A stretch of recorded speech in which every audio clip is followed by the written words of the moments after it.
what people don't think about is this. A lot of the players in that team, it wasn't as if City blew everyone out of the water to get them. Spurs didn't want Kyle Walker. Chelsea didn't want Kevin De Bruyne.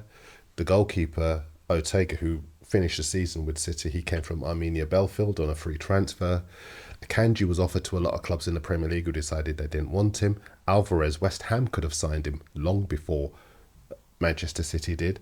Grealish, Spurs had the opportunity to sign him before he ever went to City, and they decided that he was too much money at around about £30 million.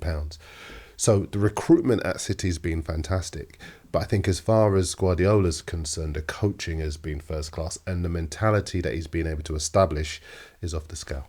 I think that's something to focus on. The achievements of last year, the treble of last year, very difficult to do it again. You have to have that mindset, attitude and determination to want to continue to go again. That's why I applaud Arsenal and Liverpool, because they pushed them massively all the way. But ultimately, the same City from that run-in, like you said there, Hugh, has come and has blown everyone away, and they've won it by 2 points. We could look at Arsenal and say, well, if you'd beaten Villa at home, but they didn't. So the determination and attitude and the mindset to go again. I mean, 6 in 7 is nothing to sniff at. And when you think about it, with the leaders that they used to have in this side, obviously they've made change over the years. Kevin De Bruyne didn't play as much this year.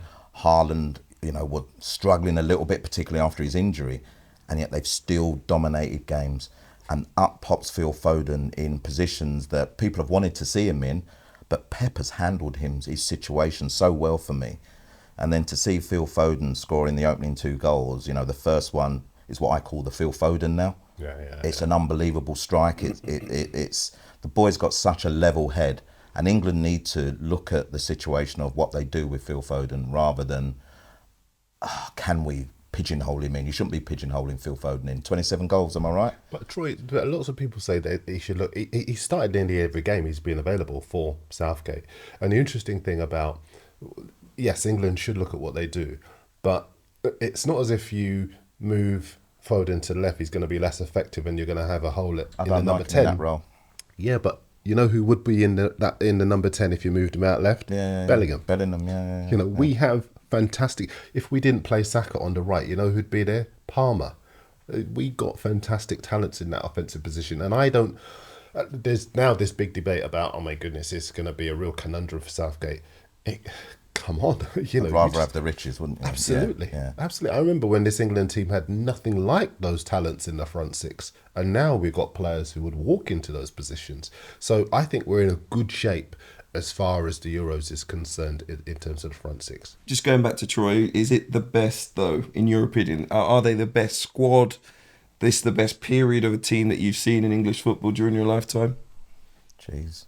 When you say my lifetime, you're making it quite large, that lifetime. Yes, yeah. I think it is. I agree with Darren, the Manchester Uniteds of the past and the Liverpools of the past, but for consistency levels, for the quality of the football, and I agree with that, they're the best coach team as well. Pep has got them down to a T, and I cannot understand people that say, bored of Man City. I cannot understand it.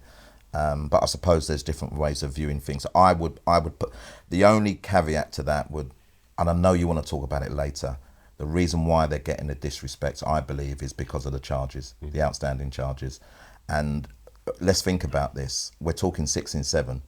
If there's any element of those charges they're found guilty, they could be losing a couple of those titles. So we will come to that. I wanted to give Jordan a chance to respond to the first question. Then we'll move to that, and maybe if you want to talk about Foden too. Yeah, so on the question itself, I mean, I think if you look at stats, you look at numbers, the metrics that City, if you judge them by the different metrics, I think it's a fair shout to say that this dynasty is the greatest of any we've seen so far. The numbers are off the scale and they have been for many years. But as somebody that doesn't, I think there's been probably 3 clubs that have had dynasties in the last 40 years, 50 years. Liverpool, United, and now City. I don't think any other club is. Possibly. I wouldn't call that a dynasty. They had a period. I think a dynasty is. I wouldn't have called that a dynasty personally. They won a lot though. They won a lot, but You talk about the last 20 years, so I mean, it's not a dynasty. But I in think terms of with Chelsea, it was different because they really were, they had their tanks parked on Lord firing out £50 notes because they were, if someone had a player, they just blow everyone out of the water for that finance. Whereas United brought players through from the academy, established them in that first team, and those players went on to become Premier League legends. I think as far as City are concerned, you could say a similar thing. Foden, they identified him as a potential superstar at City when he was 8 years old. Rico Lewis has come through the academy as well. Oscar Bob, who scored a crucial goal against Newcastle, he came through the academy as well. So it's a mix as far as City are concerned. And I don't think it was the case that for some of these players, City blew everyone else out the water. Other clubs had the chances to sign and didn't take it. To your point, though, I interrupted you and I apologise. You mentioned those big three dynasties. Where do they sit in your view? I was going to say, as a supporter of a team that isn't one of those three teams, I put the stats and the numbers to one side and I look at feelings, right? I wasn't around. I wasn't old enough to remember the Liverpool. The Liverpool dynasty. You could say it. Certain people were, but I wasn't around then, so I can't talk to how the Liverpool dynasty made me feel. Are you sure? No need. Check my passport. But I remember the United dynasty, and they had a couple, I think you could say. I think you could argue they had two dynasty periods, but definitely one. I remember the feeling of a visceral disliking of them because my club Arsenal were very much going up against them. So if we weren't winning, it was because of them. But it just felt, I cared during that United period. But I didn't like them, but I cared. I think a lot of people, and I agree with this sentiment, that with City, for all the brilliant football, I'm a huge De Bruyne fan, maybe a fanboy. I loved Yaya Toure. Aguero's one of the best gunmen this Premier League has ever seen. David Silva. But I don't feel anything. I don't feel joy. I don't feel.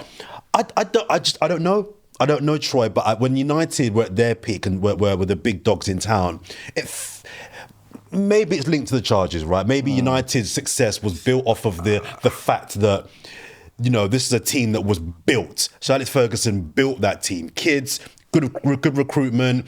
Over 10, 20 years, there was something that was built. I could feel it.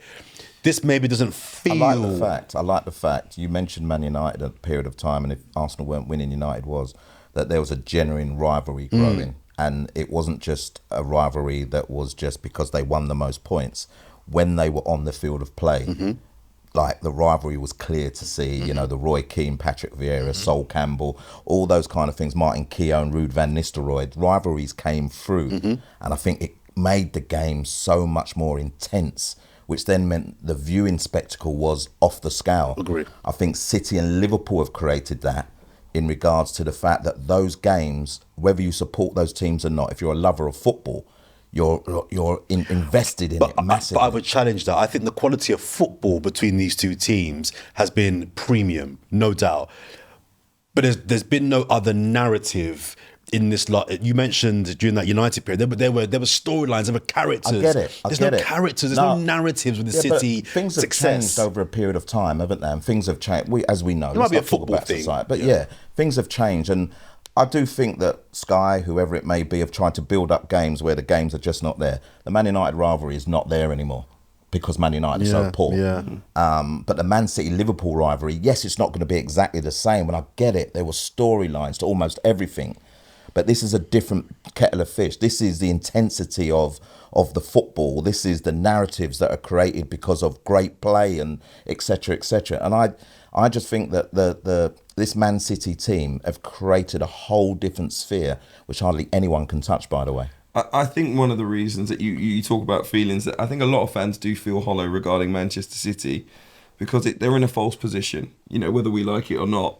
We can talk about the clubs that have had these dynasties and the years it took to create them. And you just spoke about the academy and what went into Manchester United. But, I always say this, and I say it a lot, because fans do want things quickly.